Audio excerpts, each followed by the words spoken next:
રોજબરોજ ખનીજ માફિયાઓ બેફામ બન્યાના કિસ્સા સામે આવે છે, ત્યારે વધુ એક વખત કોડીનાર નજીક ખનીજ ચોરીનો કિસ્સો સામે આવ્યો છે, જ્યાં કોડીનારમાં ખનીજ ચોરો પર તંત્રએ લાલ આંખ કરી છે. નમસ્કાર, આપની સાથે હું ભગવતી વિશાવડિયા. કોડીનાર તાલુકાના ઘાટવડ ખાતેના ખાનગી માલિકીના સર્વે નંબર 323 પૈકી એક વાડી જમીન નામે મસરીભાઈ ભાયાભાઈ બાંભણિયા દ્વારા કોઈપણ પ્રકારની મંજૂરી વગર ગેરકાયદેસર રીતે બિલ્ડિંગ લાઇમસ્ટોન ખનીજ ખનન કરવામાં આવેલું હોવાથી જે વિસ્તારની માપણી હાથ ધરતા કુલ 3,07,533 મેટ્રિક ટન ખનીજ ચોરી કરેલ હોવાનું માલુમ પડ્યું, જેની ખનીજ કિંમત રૂપિયા 15.49 કરોડની દંડની રકમ વસૂલવા બાબતે નિયમો અનુસાર કાર્યવાહી હાથ ધરવામાં આવી હતી.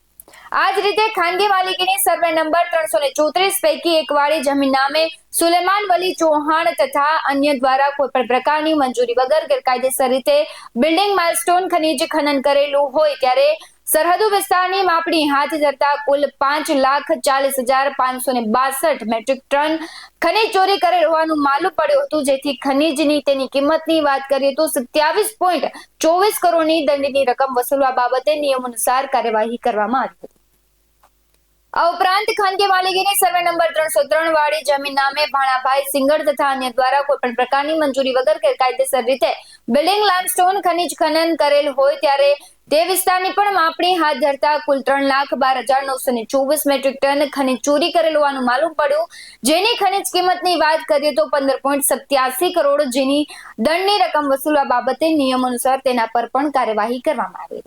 તેવી જ રીતે સર્વે નંબર 301 પૈકી 4 વાડી જમીન નામે નથુ પરમાર અને અન્ય દ્વારા કોઈપણ પ્રકારની મંજૂરી વગર ગેરકાયદેસર રીતે બિલ્ડિંગ લાઇમસ્ટોન ખનીજ ખનન કરેલ હોય ત્યારે તેમની પણ માપણી કરતા કુલ 3,32,107 મેટ્રિક ટન ખનીજ ચોરી કરી હોવાનું માલુમ પડતા જેની ખનીજ કિંમત રૂપિયા 16.73 કરોડની દંડની રકમ વસૂલવા બાબત નિયમ અનુસાર તેના પર પણ કાર્યવાહી કરવામાં આવી છે. આમ સમગ્ર મામલે 14,93,126 મેટ્રિક ટન લાઇમસ્ટોનની ખનીજ ચોરી માટે કુલ 75.23 કરોડની દંડની રકમ વસૂલવા બાબતે તંત્ર દ્વારા નિયમ અનુસાર કાર્યવાહી હાથ ધરવામાં આવી છે.